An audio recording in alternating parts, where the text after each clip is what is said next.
Analyzing the brutal social commentary of Seung Gi-hun in Netflix's Squid Game. Hello everyone, welcome back here at Papi Conversations with Al. This is Entertainment Stories where we dive into entertainment with a positive coffee side. First and foremost, we are so fascinated to have you here back as always. So what you need to know in this video that we are indeed diving into is that Seong Gi-hun isn't just the protagonist of Squid Game. He is the personification of the average man crushed by the late-stage capitalistic machine, while other characters, as we do see in the movie, represent specific extremes. The cold intellectual of Sang-woo or the raw desperation of Ali. Ji-hoon represents the messy, often contradictory reality of working class. So, what definitely we need to know of his character in the series that indeed do have a lot to share in life as general. First and foremost, the myth of the self-made failure. The show goes to great lengths to explain how Ji-hoon ended up in debt. He wasn't born lazy, he was a victim of the Dragon Motor Strike, a reference to the real-life Seung Gi-hun motor strike. So, his downfall began with a corporate restructuring and a violent crackdown on workers. This show urges that poverty is often the systematic trap rather than the personal or a more failure.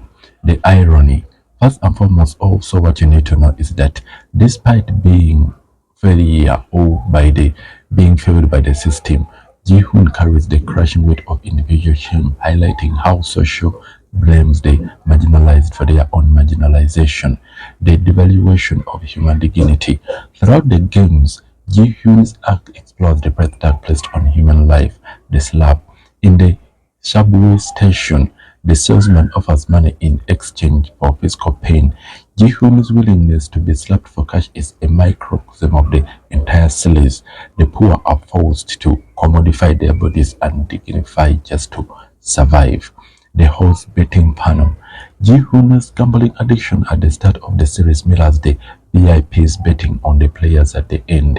The point in this is that in a hyper capitalistic society, there is no difference between a racehorse and a human being.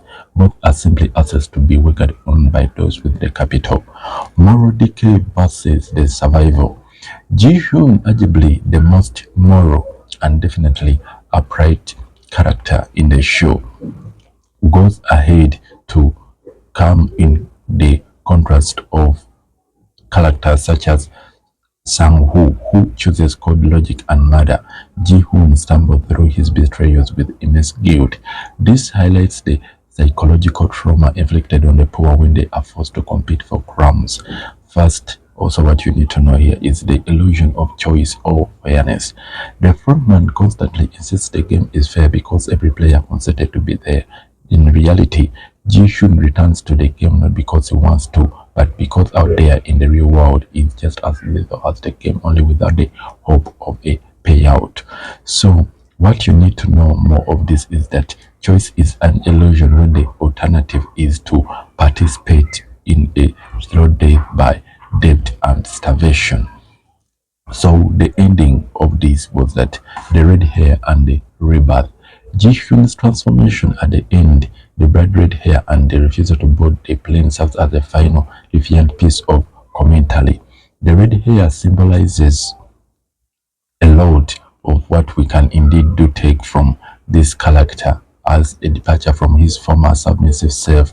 He is no longer a horse to be ridden. He is a man fueled by a frantic, perhaps even self-destructive anger toward the architects of the system.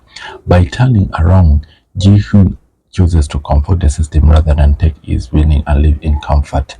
More and more about Squid Game, however much it is done or wrapped up years back, is what we definitely be sharing with you here at Entertainment Stories. It has been Al as always, and have a great time ahead. Peace.